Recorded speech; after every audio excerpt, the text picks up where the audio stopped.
We're 1 week away from the 2024 NFL Draft. That means it's time for me to bring out another 3-round mock draft with trades, of course. Welcome back to the channel, everybody. Teej with you. Excited to bring this mock draft your way. Real quick, just in case there's anybody new here before we get started with the mock, just wanted to give a rundown of my draft day coverage. Last year we were live, but this year I'm going to do something a little different. Night 1 of the NFL Draft, I'm going to have a YouTube short giving out a grade and some quick thoughts and initial thoughts on each pick of the first round. Just so if you're looking for some quick hitting, pretty succinct thoughts on each pick, definitely subscribe. Keep your eye on the channel. There's me, like I said, a video for each pick of the first round. And then I'm going to be in a wedding as a best man, so I got a rehearsal dinner Friday, wedding Saturday, but I will still be trying to sneak out and do some of these reactions. So like when Spencer Rattler gets drafted, assuming that's day 2, something like that. So big quarterbacks, someone that I think's a steal, going to be having that covered on Friday and Saturday. So YouTube shorts for every pick of the first round, and then some select shorts for day 2 and 3. And in the meantime, I'm going to be putting out offensive position ranking upgrades, defensive position upgrades, and my top 100. Excited to bring that all to you. That's going to come Saturday, Sunday, Monday, if the schedule sticks. So Saturday, Sunday, Monday, those position rankings, top 100. One final mock on Wednesday at noon, and then we get to the NFL Draft next Thursday. So without further ado, we've deliberated enough. Let's jump into this mock draft, starting with the number 1 pick. Caleb Williams will go number 1 to the Chicago Bears. I am pretty confident in that. I think we all are. Then at number 2, I'm going to go with kind of where the betting market is at. Jaden Daniels minus 300. I am still going to have Washington trade back in the first round, but it's not going to be for a tackle now. So I'd go Drake May for sure. That would be my pick. He's tier 1 quarterback for me, QB2 for me. But nonetheless, there are some advantages that come with a really mobile quarterback. May has a lot of athleticism, but Daniels definitely kind of has the most to offer there. So maybe they can kind of wait to go to tackle as opposed to what I've been doing, trading into the first round, drafting an Olu Fashanu, Troy Fautanu, or someone like that to be that bookend left tackle. Daniels maybe gives you the flexibility to do the same thing, but for edge, which we're going to do later on. So Daniels goes 2.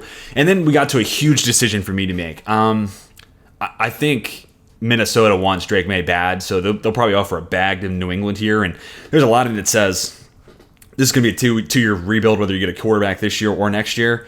So could you just build up the roster, get a QB next year? I think that's possible. So a lot of me kind of want to do that, but a lot of that thinking has been with Drake May going number 2. And trust me, I'd love for them to go Marvin Harrison Jr. I'd be fine with that too. But with Drake May there, again, QB2, tier 1 guy for me. I think that's harder for me to pass up. So I'm going to have Drake May be the pick here at 3 for New England. And hey, if you feel like he needs to sit, they have Jacoby Brissett to start for here. You really don't have to rush Drake May out onto the field.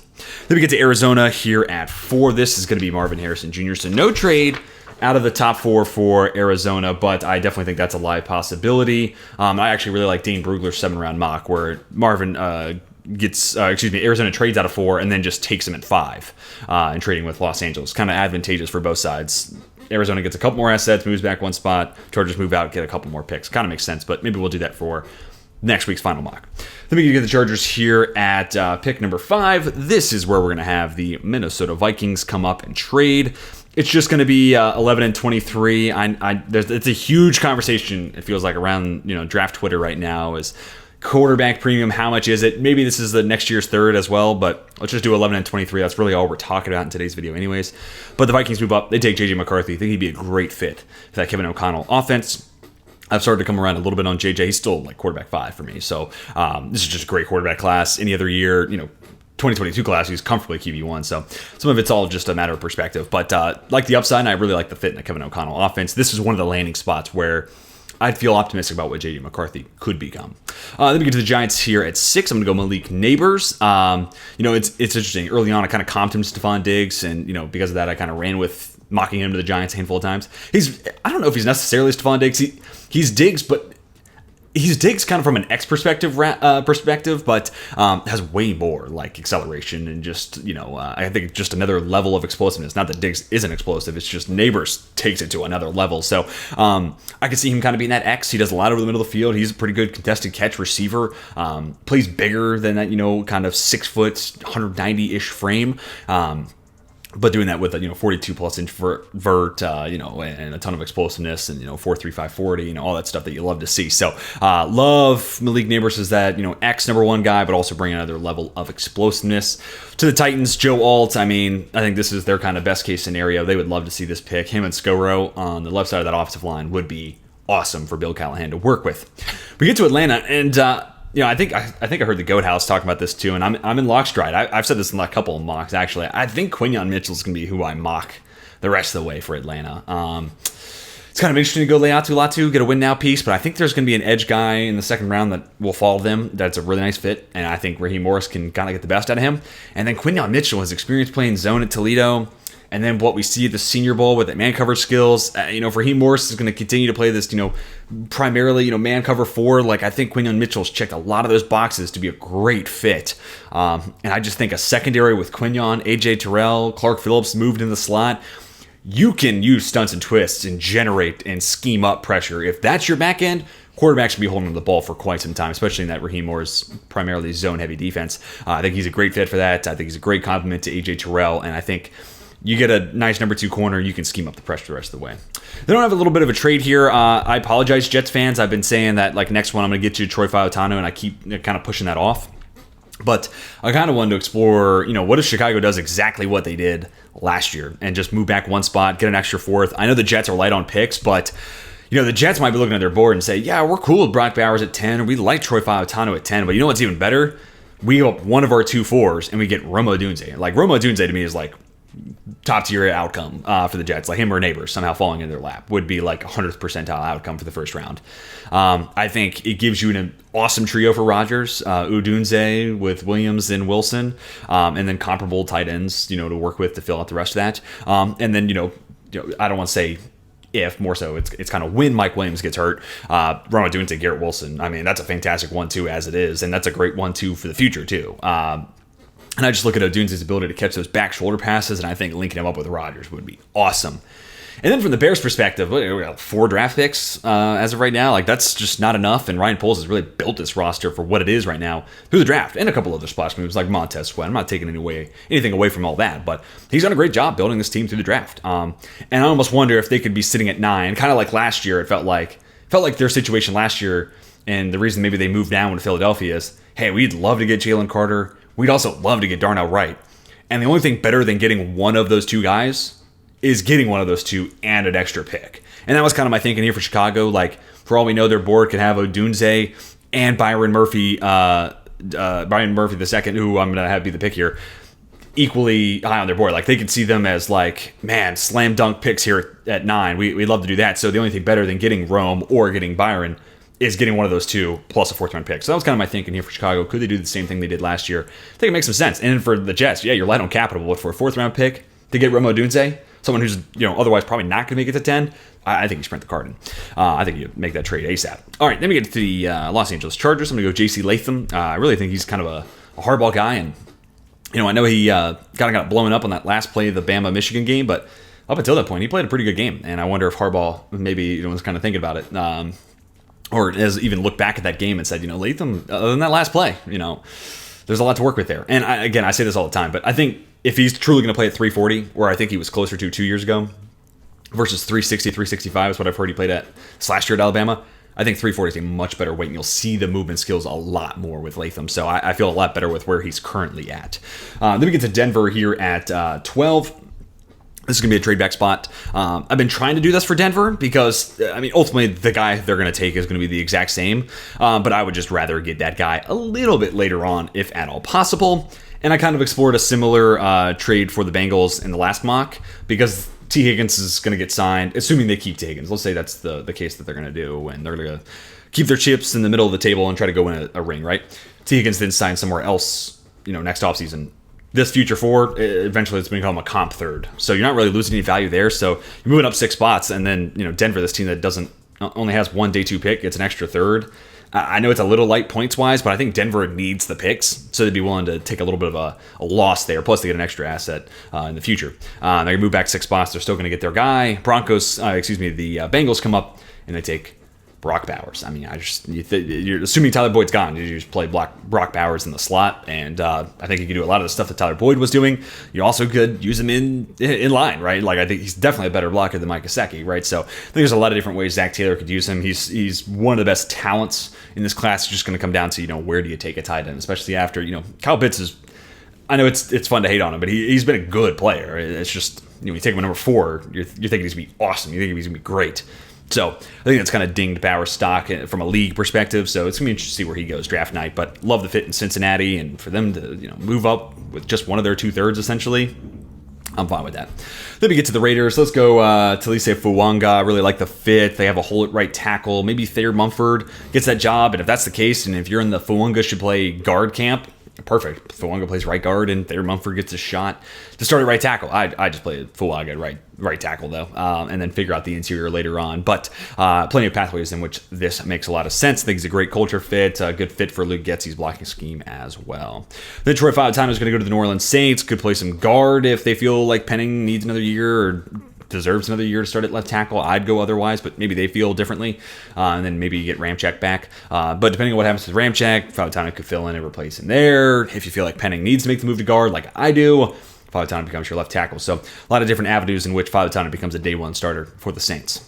Then we get to the Indianapolis Colts. I don't think I've done this, actually. And it was really tempting to go Brian Thomas Jr., but I got a receiver that I love the fit and the idea of him going there in the second round. And not to reference Dane Brugler's mock once again, but I saw he put it in there, and I was like, hey, maybe, just maybe, I could have inspired some thinking there. Probably not, but maybe. I'll tell myself that. But I'm going to go Cooper DeJean here. Checks all the boxes from a size and athletic standpoint for Chris Ballard and what he's liked. You can play him in the slot once Kenny Moore, is no longer an Indianapolis Colt. But, here I think you just play him at outside corner. I know Jalen Jones isn't bad for a 7th rounder, but not bad for a 7th rounder is still something you can upgrade on. So I think DeJean plus Juju Brent, freak athletes with great size and willingness to play in the run game. On the outside, Kenny Moore, one of the best slot corners in the biz. Man, that's a really awesome cornerback room for at least this year, and then we'll see how much longer they're able to keep that trio together.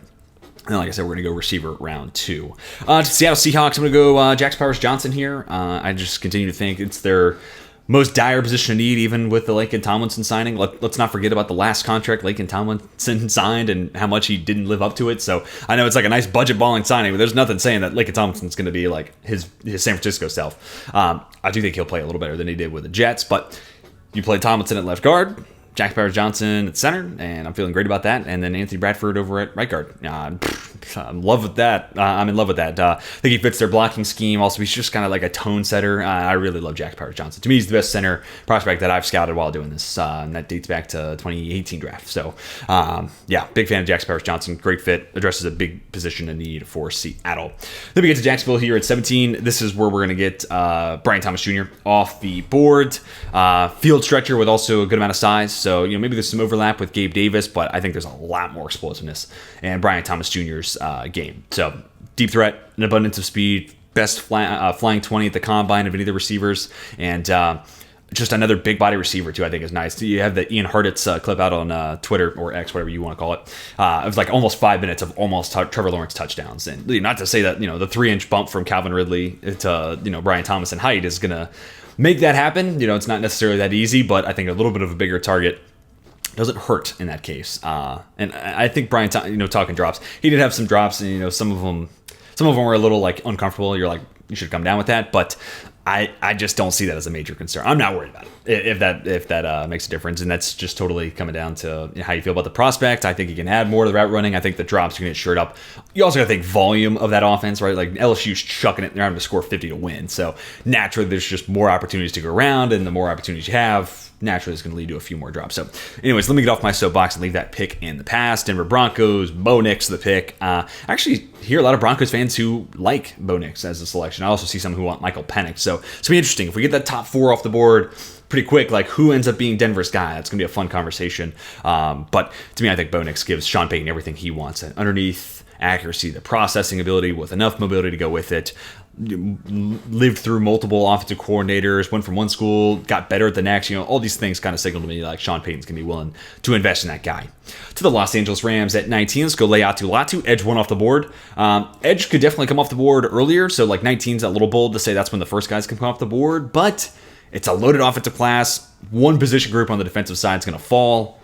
Edge, to me, I could see where these guys get pushed down the board just a little bit, because they all kind of have something that you like the guy, but then there's one thing you're kind of worried about, right? So maybe that's the group that gets pushed down the board. Going to be a trend here, even with the Rams' second round pick.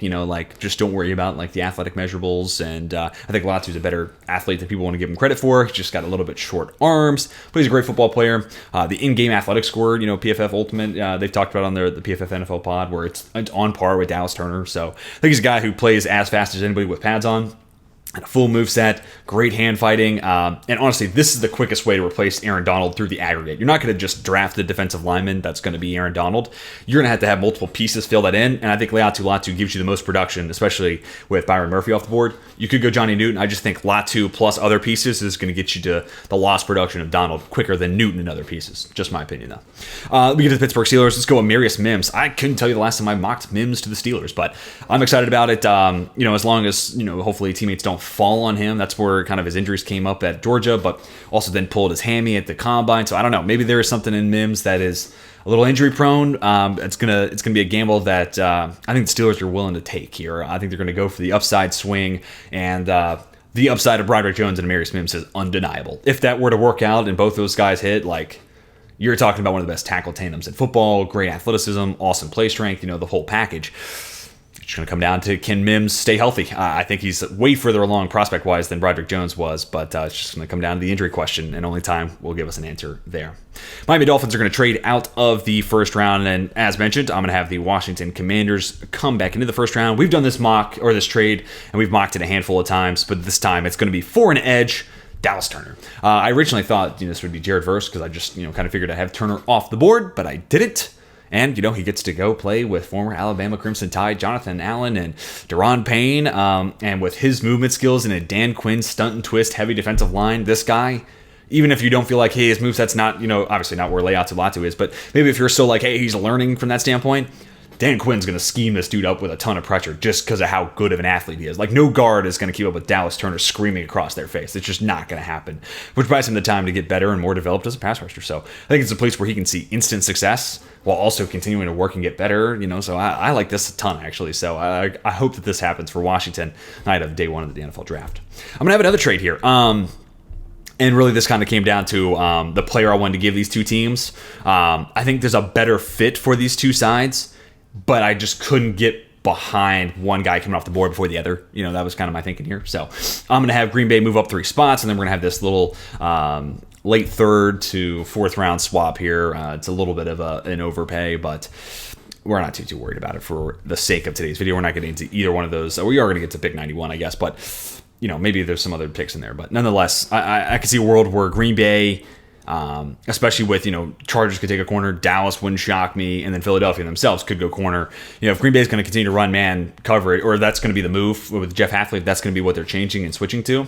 Terron Arnold, to me, is probably the best man coverage corner in this class. So the idea of Stokes and Jair on the outside, Terron Arnold, again, come back from my defensive position rankings. He's one of my favorite slots in this class, and I just think you play him on the inside in this man coverage, heavy defense, and good luck to opposing offenses.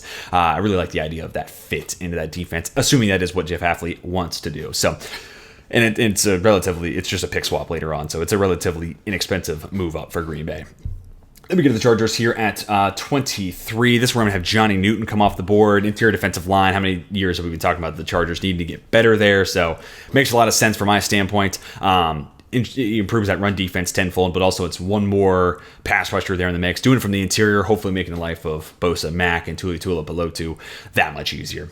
All right, let's get to the Dallas Cowboys then at 24. Interesting little thought here. I'm going to go Olu Fashanu. I don't think I've had a mock where he falls there. And this would then keep Tyler Smith at left guard, which I'm not mad about personally because, if he's an all-pro level guard, why, if it ain't broke, don't fix it. Why change that? So Fashanu falls into their lap, and love the movement skills. I'm a little worried about the hand size, but, Dallas has done a great job drafting and developing these guys, and you look at their their offensive line coach, who's now there in Dallas, came over from Seattle previously where they drafted Charles Cross, and I almost just wonder I don't know how much voice, how much, he's, speaking and vocalizing his thoughts on this, but I love Charles Cross. He was my top offensive tackle that year. And Seattle takes him, and there was concerns about the run game, but I was like, dude, the pass protection is there. Like, he's easily the best pass protector in this class. And I wonder if that offensive line coach is still having his voice heard now in Dallas. If he's like, dude, give me that elite pass protector. We will figure out the run game. It's gonna be fine. Give me that elite pass protector. So I wonder if he'll be able to do the. I don't know how much a factor he played in the Charles Cross pick, so I am truly speculating here, but. If there's a connection there, I kind of think Oli Fashanu might be on the board here for the Dallas Cowboys. Keep Smith at guard. I like the idea of it. Then we get to Philadelphia, and this is where we're going to have Nate Wiggins come off the board. This is just a Philadelphia team that, specifically in the secondary, I think they just need more speed. Wiggins scares me because of the weight. Is he 173? Is he 182? I still think either way needs to add a little bit more. Perfect world, let's get to 185, even if that means you're running a 4.35 instead of 4.28. I'm fine with that. Trust me, I'm okay, giving that up for a little bit more mass. Ask Emmanuel Forbes. But I think it's a team that just doesn't have a whole lot of game-breaking speed, and even if it's at 185 pounds and 4.35, that's a way faster time than what you're getting out of Darius Slay and James Bradbury as of right at this moment. So. It was just kind of a skill set within that secondary I think they're lacking. And I haven't really gone corner very often for the Eagles. And it's interesting. My comment section, when I do go corner for Philadelphia, a lot of Eagles fans are like, don't need it. Don't worry about it. And then there's some that, when I don't do it, are like, there's no way we leave the first 3 rounds without it. So, I don't know. It feels like Philadelphia, your fan base right now, this cornerback position, I can't please everybody. So, please don't everyone hate me at once. Anyways, let's get on to Tampa Bay. These next 2 picks, actually, in a lot of ways, I could see them being flipped. But I'm going to go Jared Verse for Tampa Bay. I could see where Todd Bowles really likes the power that he brings, and also low moving costs, keep him in the state of Florida. That's kind of a fun storyline. But he's a different player than Yaya Diaby, and honestly, he's a different player than Joe Tryon-Shanka. He's more of this inline, linear, explosive power edge rusher, and that's different than what those other guys bring to the table. But they need to get this edge group back to where they were the year they won the Super Bowl, because that was a year where they were a force to be reckoned with. And if Tampa Bay wants to make it back to the playoffs, I think getting edge back to that level of a strength is going to be a step they need to take. Then we get to Arizona, Kool-Aid McKinstry. Again, you could flip these picks, because Todd Bowles drafting Kool-Aid McKinstry wouldn't shock me. And then Jared Verse to Arizona, I'd be fired up about that for Jonathan Gannon. So I'd be fine with these picks being flipped. But Kool-Aid playing him on the outside, 4.47 40 with 3 years of starting experience, being trusted as a true freshman. You guys know the scouting report on Kool-Aid McKinstry. Plugging him on the outside, he's an upgrade over Sterling Thomas, right? So I think the fit makes a whole lot of sense there, and good value there at 27. It's kind of interesting. Edge and corner. Now we're getting the back half of the first round. It's an offensive heavy start. Now these defensive players that feels like, oh, this guy should have been taking 10 picks before this. Now they just linger, and now these contenders get to just pick them off. Not the Cardinals are necessarily there yet, but they just get an absolute steal of value here because of how good this offensive class is. Makes for the back half of the first round really, really fun. Then we get to the Buffalo Bills here at 28. Adonai Mitchell fell right into their lap. Not going to overthink it. Long speed, contested catch, jump ball ability. It's all there to be a great fit for Josh Allen. And obviously with Gabe Davis, Steph Diggs gone, it's a position of need. Then we get to the Detroit Lions at 29. Going to continue to make the pick, Chop Robinson, who, what? I had to go do some digging here because, I understand where some people are like, I don't love the arm length on Chop. He actually has longer arms than Aiden Hutchinson. So, Aiden Hutchinson's worked out for the Detroit Lions. I don't think Chop with longer arms I don't think Detroit's going to be scared off by that. So, and here they really just get to draft and stash him. Hopefully Marcus Davenport's healthy, and you just get to develop Chop Robinson over the course of the year, kind of use him in NASCAR packages, just line him up really wide of the tackle and just let him be super explosive and, dip underneath the tackle in their outside shoulder. So, get his toes wet from that standpoint, but then just coach him up. And let's see by year 2, can this guy have a full moveset and be, your Marcus Davenport replacement? If that works out, and if they can do that, him plus Hutch plus James Houston as a DPR could go crazy in Detroit. All right, then we get to Baltimore here at 30. I continue to love the idea of Ladd McConkey as their man coverage beater. Rumors that they might be in this Brandon Ayuk market, and that's the case. I mean, that's the same argument I've been making. Nobody beat man coverage. Not many people beat man coverage better than Brandon Ayuk last year. I think that's what this team needs. If they get a guy who beats man press, good luck, everyone else. Because they got dudes to do, everything else. And Lamar is a freak athlete and super explosive with this ball in his hand. It's just going to come down to Charvarius Ward's lined up across from the other side. Can you beat this man press on a big play? Right now, I don't think they have that guy. I think Ladd McConkey could be. But if they make give up pick 30 for Brandon Ayuk, I think that would be a slam dunk way to get this team just a almost unstoppable offensive status in my eyes. So, just some thoughts there. Wanted to throw that out there because I know the Brandon Ayuk rumors are swirling thanks to, what's his name, John Frashella. Most of his reports are pretty garbage, but I don't know. It sounds like he's maybe got some steam on this one. I don't know. But Ladd McConkey in the absence of Brandon Ayuk, great fit there for Baltimore. Pick 31, San Francisco. Tyler Guyton isn't necessarily my favorite tackle in this class. I like him, and you'll see with my offensive position groups, where he fits in and what tier I have him in. But the idea of him working with Trent Williams every day and also getting to play in a Shanahan offense, I feel pretty comfortable he'll be Colton McKivit's level of player right away, and they'll keep him clean. He won't be asked to do too much, and then getting to work with Trent Williams, the upside's there for long-term improvement. And again, at worst, I can't see him being any worse than Colton McKivit's, but I think he brings so much more upside. So kind of a slam dunk pick there. And if there's a team to draft him in the first round, I hope it's San Francisco, because I think they'll be able to get the most out of him in the best career arc for Tyler Guyton. And then here at 32, man, Pete Schrager, you got me with this one. I saw it and I was like, how the hell have I not done this? Jalen Polk. There's a lot of pure receivers, but outside that top three, he might be the next best pure, just knows how to play the position. Vice grips for hands, smooth route runner, and then just enough athleticism to kind of make it all come together. Him and Ladd, two guys that just, they get how to play the position, and they do it at such an efficient level. So I just think getting this guy with a ton of just natural ability, again, vice grips for hands, can work the middle of the field. It's what the Chiefs want to do. Inside out flex, with this Rashee Rice stuff going on, but even when Rice comes back, Rice, Polk, Kelsey, Hollywood Brown, whoa, that's a really diverse set of pass catchers. So I love this. Pete Schrager, had to give you a shout here. This is now who I'm hoping Kansas City takes, because to me it makes all the sense in the world. Carolina's next up at pick 33. I've had them take Zach Frazier at 39, but I'm kind of looking at Arizona at 35. Would they pass on Frazier? Miami at 36 might want him. The Chargers at 37. A lot of teams that might want Zach Frazier, so let's just go ahead and take him here at 33, not give anybody else the opportunity to take him, right?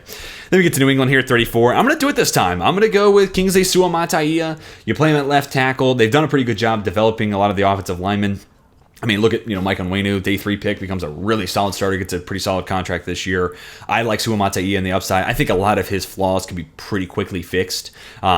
So I love the idea of going him to a place that's developed these tackles well, and 6'8" kind of fits that big body skyscraper. Years past what the Patriots have looked at tackle. We'll see how much Gerard Mayo wants to break from that trend though. Then we get to the Arizona Cardinals. I'm going to go Graham Barton here. Not often I have him fall out of the first round, but if he makes it to Arizona, I don't think they're going to wait much. They're not going to wait long for this. He could be a center upgrade. He could be a left guard upgrade, and in a pinch could also be a spot starter at tackle. I just think this would be a slam dunk. Fits the blocking scheme. Again, multiple position flexibility. It's hard not to like this pick if you're a Cardinals fan. Then we get to Miami at 36, and I'm also noted, and again, when you see my position rankings, I know this is going to be the guy that I get the most flack for, but I am just not a big Troy Franklin guy. I think he's solid. I think he'd be a good 2 to 3. I just don't see the wide receiver 1 potential. That being said, where my concerns come in, partially is, that 173-pound mark. I'm like, can he play through contract, specifically at, against press at the line of scrimmage? But in an offense that utilizes motion more than anybody else in the league and will play him at a Z or a Y where he's one off the line of scrimmage, but also probably in motion, getting a head start and not getting contacted at the line of scrimmage because of that. Miami is the one place where I'm like, yeah, put Troy Franklin there. That's the one spot where I'm like, yeah, that dude could see his 100th percentile outcome in a place like Miami with an offensive line like Mike McDaniel. And receiver 3 is a concern for me with Miami. I look at their R-lads and I'm like, yeah, I'm not really loving the idea of Braxton Berrios. He's fine, but he's more of a fringe 3 to 4 in my opinion. So Troy Franklin, I know 4-4-1 kind of makes him the slow guy in the room, but I think where his weaknesses are, that Miami offense takes that out of the picture, and all of a sudden now I'm looking at Troy Franklin with only the positive benefits and what he could add to this Miami offense. So I am noted, not a big Troy Franklin guy, but if he goes to Miami, I'm super optimistic about his outlook and his future. So that's part of the hard thing about doing all this. When I do these position rankings, it's like, depending on where this guy goes, I could move him up this board, or I can move them down. It's just tough. Landing spots can be key for a lot of these guys, not to, just be a total cop-out there and potentially, save my ass in the future there. But anyways, let's talk about the Los Angeles Chargers here at 37. I have not mocked this. And this was another one that was in Dane's mock, so I felt validated as I was reading that after I'd already prepared this. And I was like, all right, yeah, so I think that could be a good fit. But Keon Coleman to the Chargers. He'd instantly be their best big body guy, right? Go up and win it in the air, contested catch dude, and also brings the most mass and size. I think you could play him in the slot, use him in the, as a power slice, a pretty willing and solid blocker. I think Harbaugh would love that. Don't block, don't get the rock. I think that was the Michigan, motto for those receivers. So there's a lot of Keon Coleman that says, man, if he makes it to 37, I think the Chargers, this could be their answer at receiver if they don't do it in the first round. That's the big caveat. If Marvin Harrison Jr. falls in the lap at 5, I don't think they're making this pick at 37. But if they don't go receiver round 1, Keon Coleman at 37, man, that could be a really fun fit. And him plus Justin Herbert, man, that would be some must-watch TV for me. Then we get to the Tennessee Titans, and man, if he makes it here, I just think Darius Robinson's exactly what they lost with Danico Autry. Flexible defensive lineman, outside-inside versatility, can play with power. And dude, his pro day, man, it's like, dude, this dude's 285 pounds, and he looks like that. I mean, part of it's like, dude, you're 6'5" or whatever. Like, you have room to carry that weight, but dude, he is yoked up, man. So, freaky athlete. I know the 40 wasn't insane, but I think in the pro day numbers, he kind of won people back over. So ultimately, he might end up going to the first round. But if he makes it to 38, I feel pretty confident Tennessee is going to view him, as their Danico Autry replacement. Now we get to the Carolina Panthers, I had somebody comment, and rightfully so, call out, you're ignoring corner. That's as big a need as we have on this team. And TJ Tampa really strikes me as like a really good zone coverage, background at Iowa State. He could be a good Ejiro Evero fit. But, Ejiro Evero, it's quarters. It's basically man coverage, and they already have J.C. Horn, who's awesome in man press when he's healthy. You add Max Milton and his man coverage skills to that defense. I know, again, they're going to play a lot of quarters, but quarters is just kind of off man in a lot of ways. You're playing a lane, but in a lot of ways, that concept is still there. Melton plus Horn in that cover 4 defense, I could see where that works. And then maybe because you get a guy like Melton, sometimes you get the reputation of being a zone-heavy DC because you just don't have the horses to play man coverage, right? You don't have the horses to run that race. With Melton and Horn, if he wanted to sprinkle in some more man coverage, he would have the horses to run that race, So I'd be really intrigued by the added Melton plus Horn, like what more they would want to do man coverage wise. But I also think just, hey, play them in quarters and let them just be sticky in coverage in their lane. That would be a lot of fun. So wanted to give the Panthers a corner. Let me know if you're a Panthers fan, what corner you have in mind here at 33 or 39. Let's get to Washington next up at pick 40. This round, I have Jordan Morgan come off the board. He could either be an upgrade over Nick Algoretti at left guard. It comes down to how you feel about the arm length, and it's going to come down to, is this zone or gap scheme? If this is a gap scheme, I'm looking elsewhere with this pick. Honestly, I'd probably just go Patrick Paul and just move on and say it's a little bit of a reach. But if they are going to go zone, I don't know. They have conflicting coaches with different backgrounds of running different stuff. So I don't know if buy into Anthony Lynn, more gap scheme, buy into their current O-line coach where they've done more zone stuff. I don't know who to buy into here. But Morgan, I think, can work at tackle. The arms are a little short, but in a zone scheme, I think they could get away with it. Worst comes to worst. He's better than Nick Algoretti, who's fine. He's a serviceable starter. I think Jordan Morgan's upside, especially in a zone scheme playing left guard, is a little bit higher. You also can make an argument he'd be a great pick here at 41 for Green Bay if they don't get a Graham Barton type in the first round. So maybe he goes one pick later. But instead, with Morgan gone, I'm going to go with Peyton Wilson. Green Bay needs a day one starter, and I got him one here. I think Wilson's the best linebacker in this class as soon as the season starts next year. I think Andrew Cooper's probably got a little bit of a higher ceiling. We'll talk more about that in my defensive position rankings video. But I like those guys a lot. I just think Wilson's going to give you more of that day one impact, and I think that's what Green Bay would lean towards. Then we get to Houston at 42. I hate making the same picks all in all, but these last two mocks, I'm going to try to be predictive, right? And I'm going to try to get the pick right. So, Braden Fisk, man, I think Houston's defensive line has enough run stoppers on the interior. I think they have the infrastructure to fit in a guy with shorter arms who's just going to be an electric, explosive pass rusher. So, really like the fit of Braden Fisk, and I think 42 is about the right spot for him to go. Pick 43, Atlanta. I'm going to give him Chris Braswell. This is the edge I was talking about. I think he makes it to 43, and honestly, for how I feel about Chris Braswell, this is about the right spot. They've been kind of converting his body from 4-3 end to 3-4 outside linebacker, and really he's gotten 1 year where he was 3-4 outside linebacker shape and got to play that.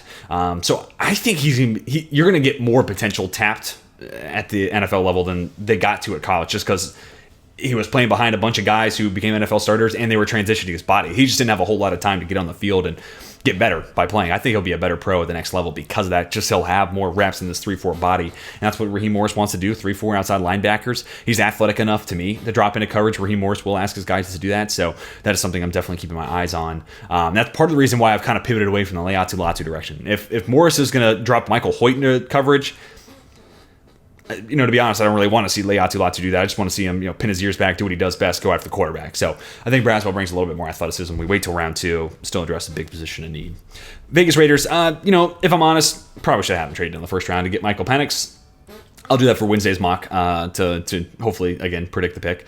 But it's kind of tough because I think there's a lot of teams late first round who had good value presented to them, so why wait, But I don't know. If Michael Penix does make it to 44, I think they'd be really excited about this. He really fits with that offense. I think him plus, Devontae Adams, Jacoby Myers, and, with Talise Fawanga, Colton Miller, assuming Fawanga is the pick at 13, you're putting him in a situation that is similar to what he had at Washington. Great tackles, great receivers.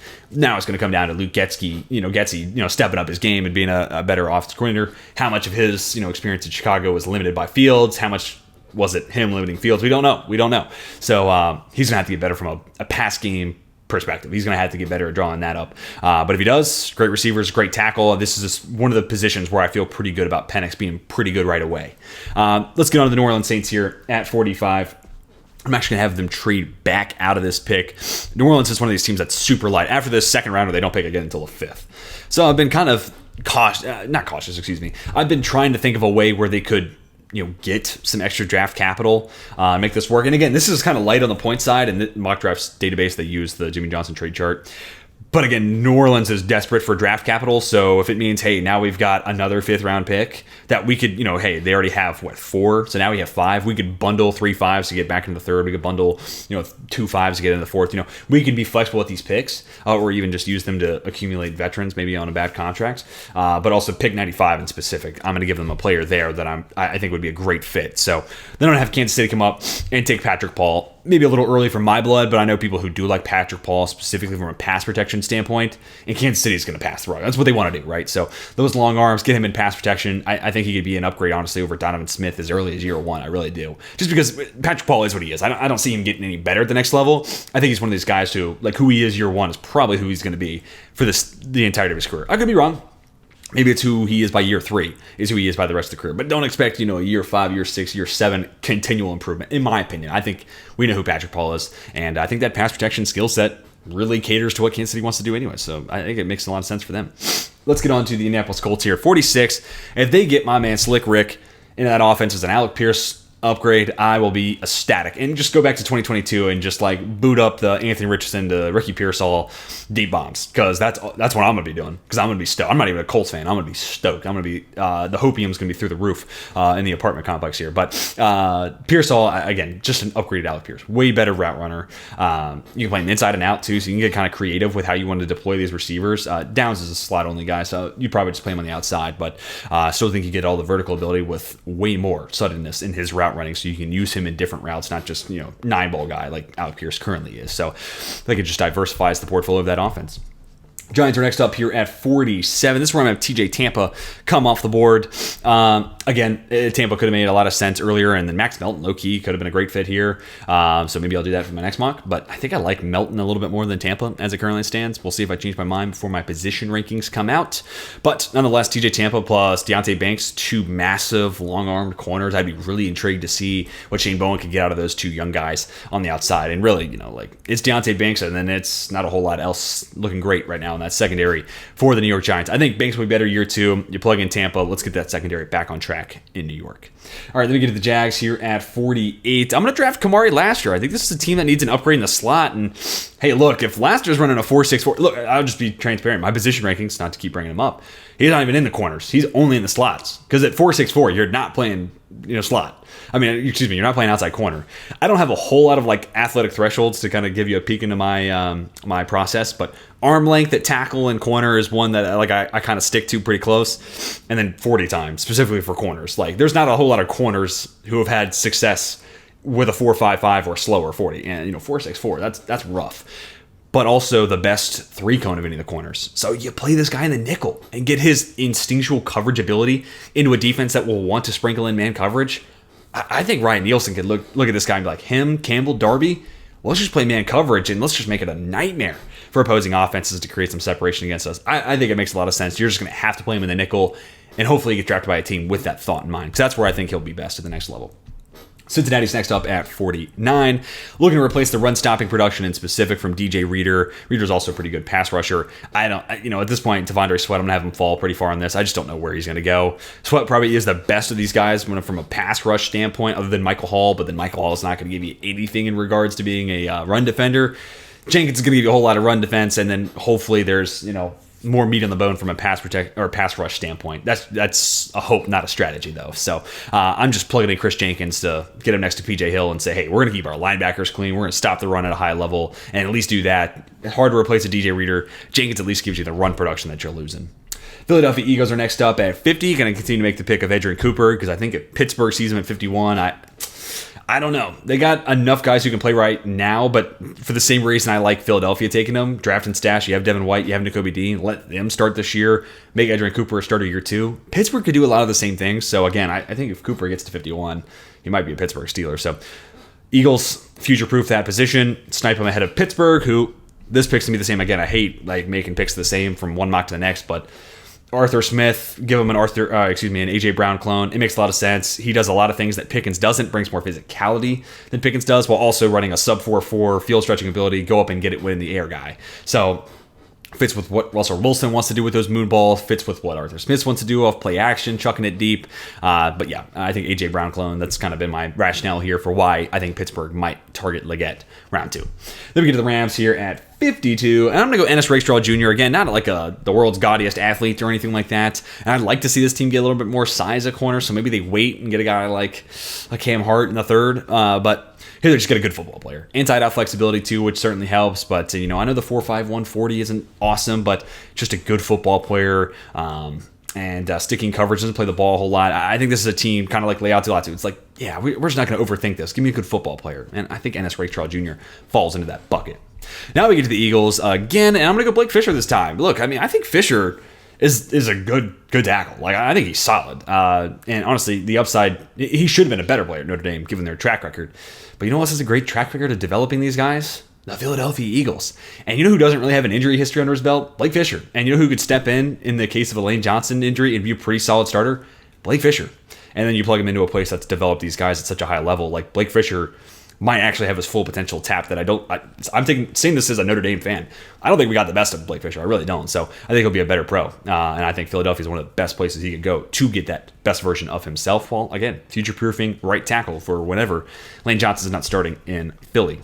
All right, let's get to the Cleveland Browns. Next up at 54, and I'll go Kieran Amagaji. I just think future-proofing this position as well. Jedrick Wills has been a bit of a disappointment. He's guaranteed the money this year, but fifth-year option, he's up after this year. And assuming we don't see him have a career renaissance, kind of a breakout fifth year, which is a little rare, then you have Kieran Amagaji just in-house, ready to go to be a starter next year. Ton of love from a frame standpoint, 36+ inch arms. There's a lot of traits and tools there that make Amagaji appealing as like a future starter. And Cleveland's done a great job developing these guys in the years past. So I hope they can work their magic again with Kieran Amagaji. I say reluctantly as a Steelers fan. Pick 55 going to continue to be the same.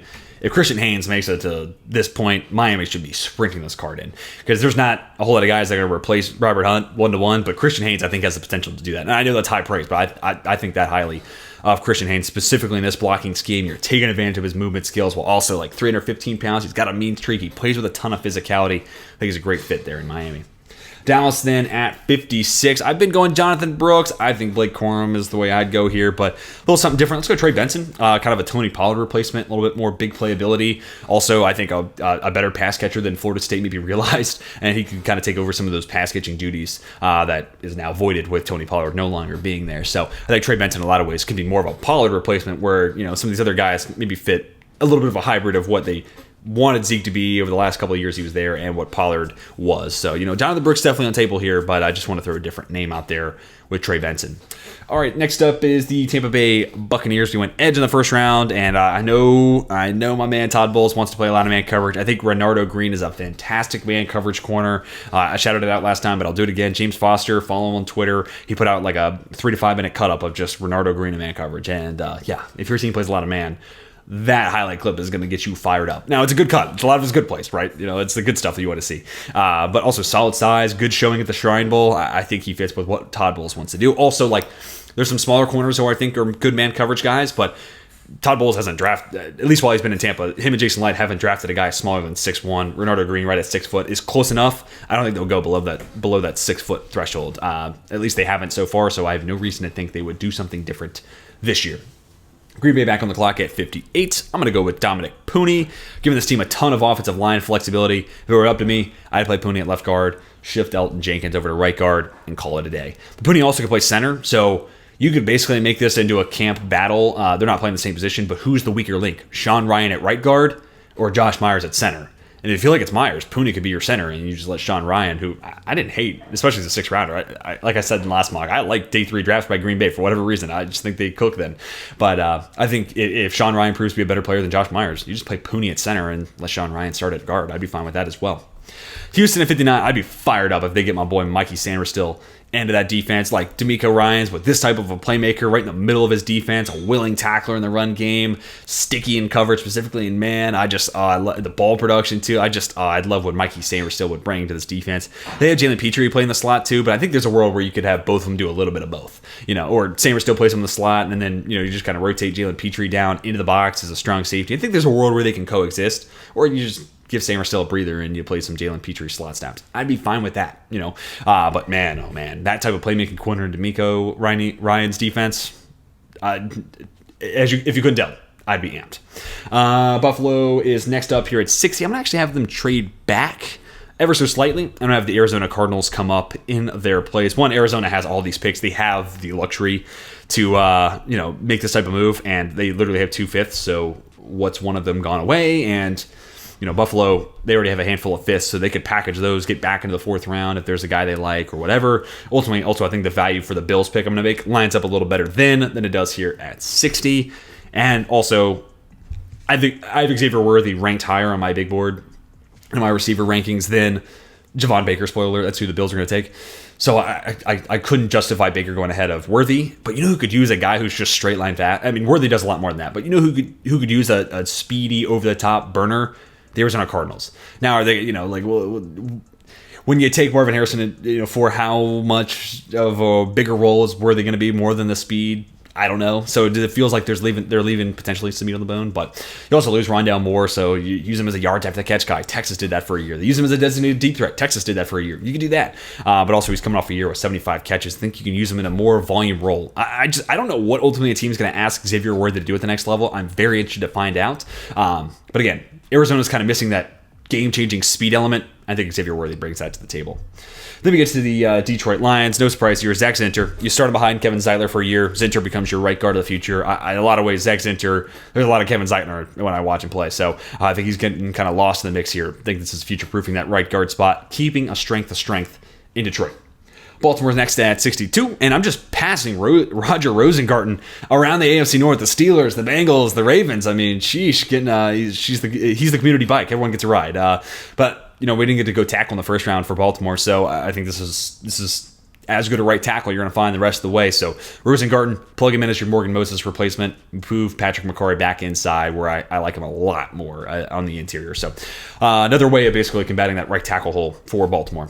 All right, next up, San Francisco. I'm going to go Cooper Beebe. And for those who want to tell me Cooper Beebe's not a good athlete, fire up Cooper Beebe's mock draftable, and then fire up Aaron Banks and tell me Cooper Beebe's not a better athlete. It's not even close. So I think you just plug Cooper Beebe right away in the left guard. He's a better version of Aaron Banks. While I think Shanahan wanted a little bit more of a mean streak, I think that was kind of his thinking behind the Banks pick. Beebe's going to bring that. But also, it's a passing attack that, when Brock Purdy's protected, there's weapons to go around and the scheme's going to get guys open. And Beebe's as good a pass protector as there is in this interior offensive line class. So I think it makes sense for Purdy and that passing attack and the scheme as a whole. I think it makes sense for what Shanahan wanted Aaron Banks to be, and he's just an overall better athlete to fit that wide zone scheme than Aaron Banks does. All right, here at pick 64, I'm going to give the New Orleans Saints a safety. I'm going to go with Jaden Hicks. I think they just need one other guy on top of Tyrann Mathieu. Hicks has played both free and strong, so you can kind of move him all over the field just like they do with the Honey Badgers. So just like that as a replacement for Marcus May.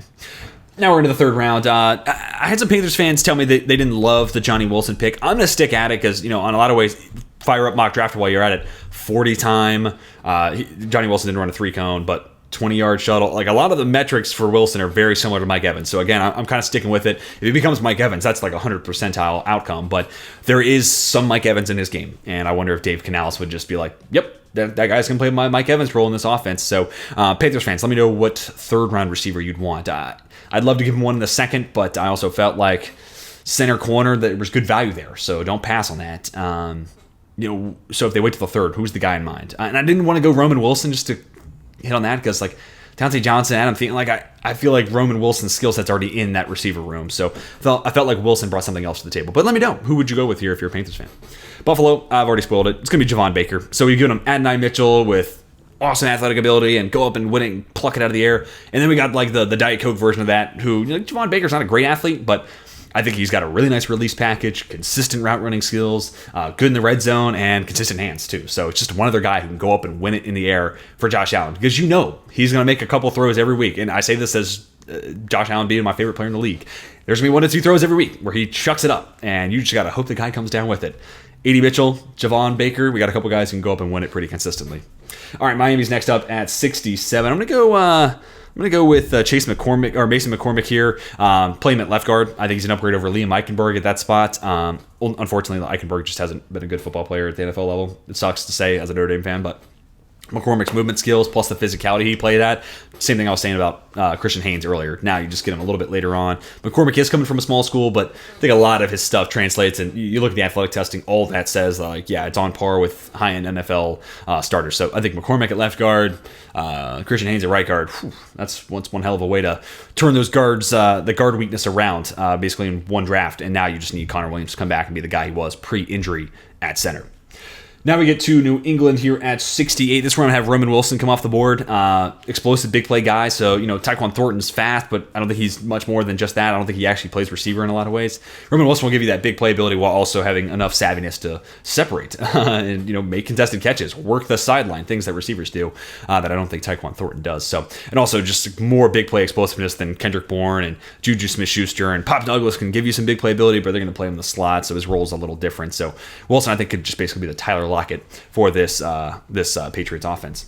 Pick 69, I'm going to give the Chargers Kalen Carson. I like the physicality he has. I've been a little slow to the Kalen Carson train, but now I kind of feel like his name's vanished for no reason. I really like the play strength he has, too. And in a world where Asante Samuel and Christian Fulton are your outside guys, I don't mind bringing a little bit more beef and a little more play strength to the outside. And I almost wonder if this might spur the move for Asante Samuel Jr. to play some nickel. I wonder what that would look like. Specifically in this new Jesse Minter, this new age defense that I feel like teams are going to start copying, this, Baltimore, Michigan defense, Minter, and Mike McDonald. I feel like the league's gonna start, carbon copy paste that defense. So I wonder where Asante Samuel Jr. fits into that. Chargers fans, if you've heard anything about that, let me know. Let's get on to the Giants here at pick number 70. Real easy one for me. Spencer Rattler. They were the team that missed out on quarterback in the first round, so had to give him an upside play here. And I think the tools and traits are there for Rattler. This is going to be a good test for what I think his improved maturity. New York's is a beast, right? So we're going to get a good, test. We're going to get to see it in person. How much has he actually matured? And if he truly has matured, I like the upside, and I like his traits working with Brian Daboll day in and day out. I think it gives the Giants a long-term answer and a higher ceiling, if I'm honest, than Daniel Jones. Then we get on to the Arizona Cardinals at 71. Marshawn Nealon easily could be this year's surprise first-round pick.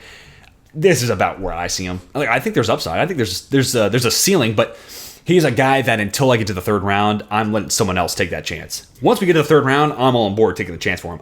Just the way I see it, if someone wants to take him in the first, that's your chance to take. You want to take him in the second, I can get a little closer to that, but again, your chance to take. Third round, he's mine. And I really like the idea of him going to Jonathan Gannon. He's got a great track record coming to Philadelphia. He's worked with a lot of edge rushers, but like to see what he could do with the upside that Marshawn Nealon presents, and also a position of need there for Arizona.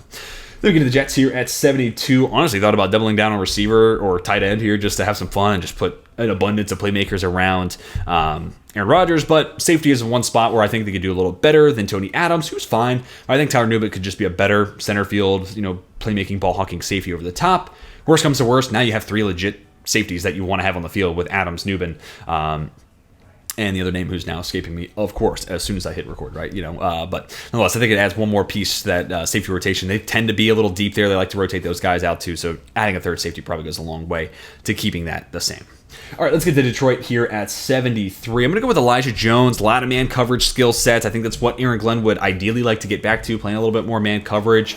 Similar frame and size, too, to Carlton Davis. So I like getting a little bit of a 6-foot-plus corner, another bigger guy. Cam Sutton's not there anymore, but, last year they had a couple small guys and they got beat up. So like adding another size guy there. And I think actually Carlton Davis is a great mentor for Elijah Jones in a lot of ways. So coming off a great year there at Boston College, like the value at 73. Atlanta next up at 74. Let's go Michael Hall Jr. I mean, a lot of ways. I'm not saying he's going to be Grady Jarrett. I definitely don't think he'll be as good as Grady Jarrett is against the run, or at least the years that Grady Jarrett has been good against the run. Don't think that's going to be Michael Hall's game, but just as like a fiery third down pass rusher. He just rotates with David Onyemata. Onyemata does the rundown work. Hall subs in for pass situations. I think that could work. I think that definitely could work. And could he just kind of be the Kobe Turner, DPR from the interior for the Falcons that Kobe Turner was last year for the Rams and Raheem Morris? I think it could be. Also, man, I'd love to see him learn from Grady Jarrett, because maybe there is a higher ceiling than what I'm projecting here for Michael Hall Jr. Then the Bears here at 75. I'm going to give him Jermaine Burton. I think they could use one more big play, guy. Burton comes with his off-the-field stuff for sure.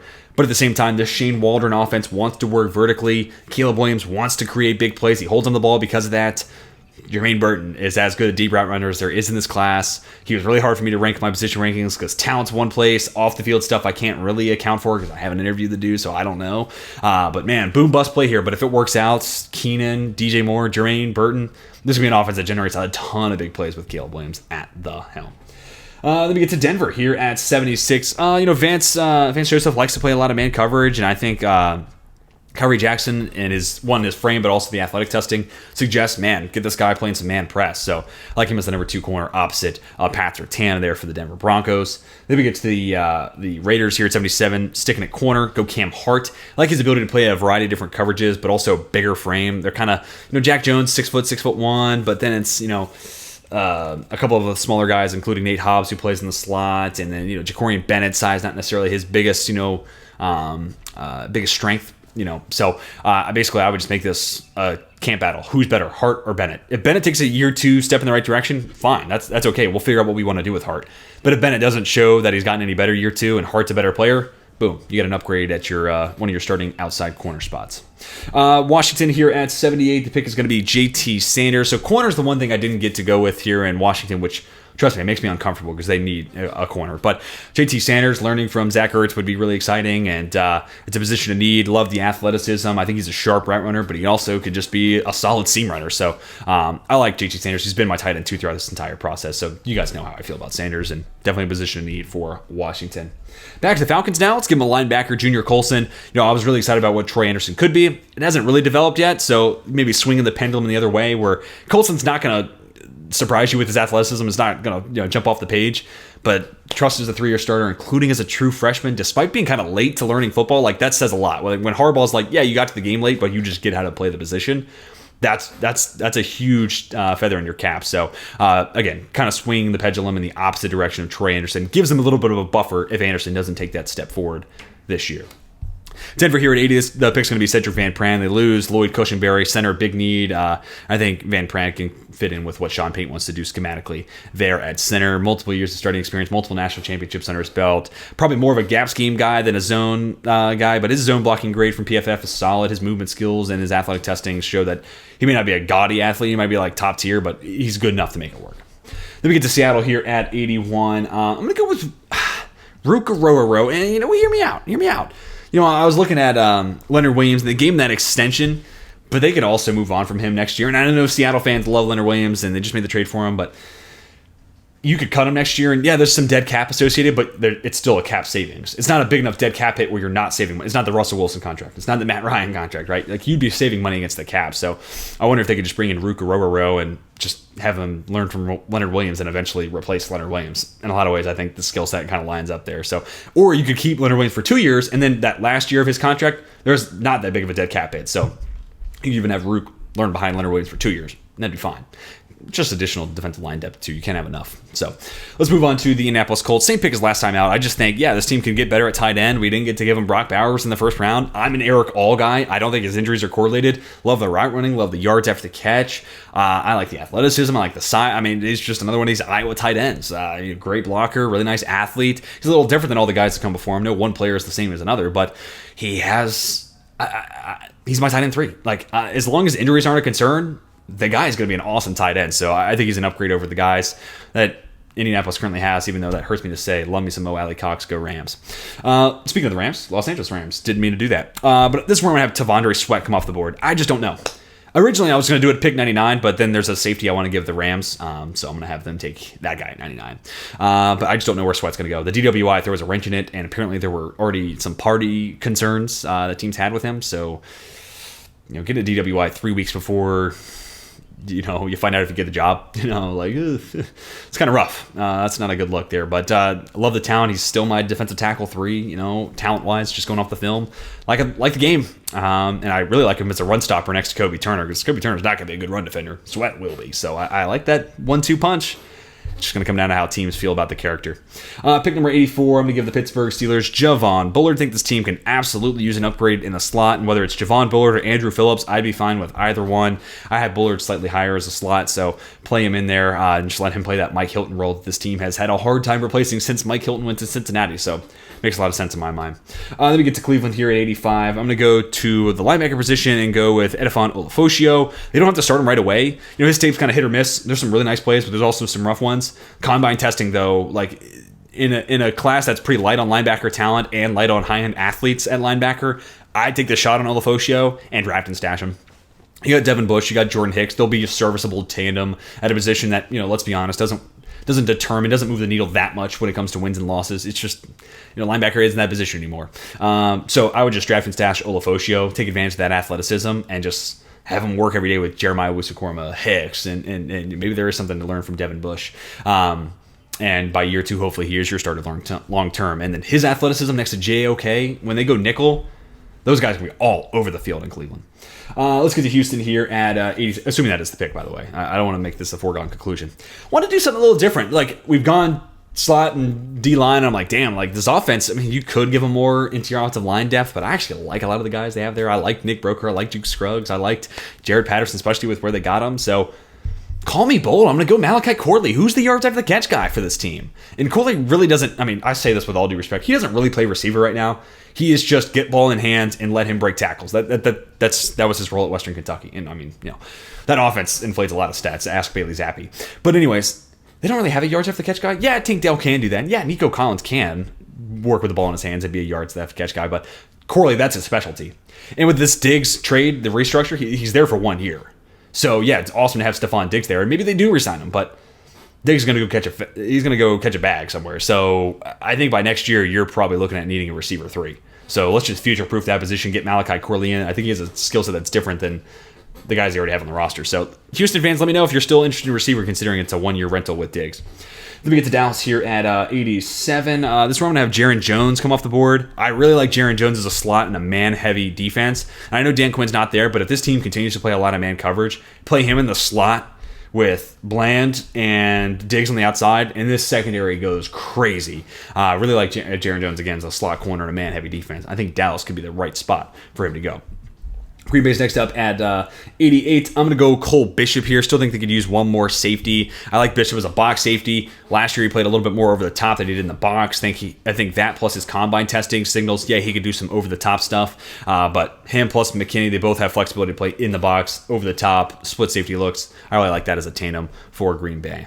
Next is Tampa Bay at 89. Let's go with Jonathan Brooks here. I think he would be an awesome complement to Rachaad White, specifically as the in-between tackles guy, and trusting that vision, that contact balance. And he's got enough explosiveness in his own right, but I just think Rachaad White's come along as regards to being an actual running back and is like a pure runner. I don't think the vision's there. Brooks, no question about his vision. And then Rachaad White, you just take advantage of how awesome a receiver he is. And I think that's a nice 1-2 punch there in Tampa Bay. Speaking of sticking at running back, actually, I'm going to have Jalen Wright come off the board here for the Arizona Cardinals. I've said this 1,000 times. I think he brings the big play ability that James Conner doesn't. And I think, read option with Wright and Kyler Murray, there's no right answer for a defensive end in that situation, because you're letting an explosive playmaker put the ball in their hands one way or another. And that's the type of rock in a hard place I want to stick defenses between. Philadelphia now on the clock here at 91, courtesy of that trade back in the first round. Braylon Trice would be a hell of a Brandon Graham replacement, straight speed to power, bull rush specialist. Just let him sit behind Brandon Graham for a year. He can't keep playing. He keeps signing these 1-year deals. Eventually, he's not going to come back and play for Philadelphia. I think you future-proof that position with Braylon Trice. Tampa Bay then at 92. I'm going to go Christian Mahogany. We haven't gone into your offensive line. I think you plug him in at left guard. He's played both guard spots at Boston College. Plug him in at left guard. He's an upgrade over Matt Filer. Hopefully we get a year 2 jump from Cody Mock. Hopefully Robert Hainsey gets better at center. And hopefully this interior offensive line improves upon itself for Tampa Bay. And that's part of the reason Rachaad Whitehead's really broken out as a running back too. So let me backtrack my statement from earlier, not to call an NFL player a bum. Like, let me take it easy here, Okay, what do we got? 8 more picks to go. Baltimore here at 93. I'm going to go Jonah Ellis. Still think they could use a little bit more edge production from what they have now. They'll probably sign a veteran, but Ellis is probably just going to be a DPR for them, but at the same time, he's a scary DPR because that spin move will play right away. And I think from a pass rush standpoint, specifically if you're not asking him to play the run, he's got what it takes to be a day one impact player. So for the Ravens, it's just like, oh, you're going to give us this DPR in the third as we're a contending team and we'll be playing with a lead more often than not and have a great offense. So we're going to be winning a lot of games, and therefore teams are going to need to pass to catch up. Yeah, this is a slam dunk fit there. And as a Steelers fan, I'd be really pissed off if it happens. San Francisco here at 94. Last time out, I went with Mason Smith. This time I'm just going to go Mekhi Wingo. But honestly, either one of these LSU guys with a big ceiling into that defense that has a great defensive line coach and also has Javon Hargrave to teach them, I would love Mason Smith or Mekhi Wingo there for San Francisco. It's a spot where they can continue to add bodies and specifically swing for the fences, go for another upside guy. Now we get the Saints here at 95, courtesy of their trade back in the second. Jalen McMillan is, Cedric Wilson's fine as a third, but I think McMillan gives you more. I think as a power slot too. I think it's a different type of slot player than Cedric Wilson, so you can kind of vary your looks with those two guys, whoever plays on the inside. But also I like the route running. I like the yards after the catch. I like a lot of Jalen McMillan, and I've had some people say he's going to go first 2 rounds, and I just had a hard time fitting him in there. So if he goes first 2 rounds, I'll be happy at it. I've said this a couple times, but my way too early receiver rankings, I didn't have Jalen Polk in my receiver rankings, but I did have Jalen McMillan as an honorable mention just outside the top 10. So I've always been a fan of McMillan's game, and as much as I love Polk, man, Polk surpassed McMillan, by the way, on my rankings, but I still love all 3 of those Washington receivers. They're all awesome. Then we get to Jacksonville here at 96. This is an easy one. They need a third pass rusher. They need a DPR. That might be what Adisa Isaac is, the next level. So replace Arden Key 2 years late with Adisa Isaac here. Pick 97, Cincinnati. I'm going to give them Christian Jones.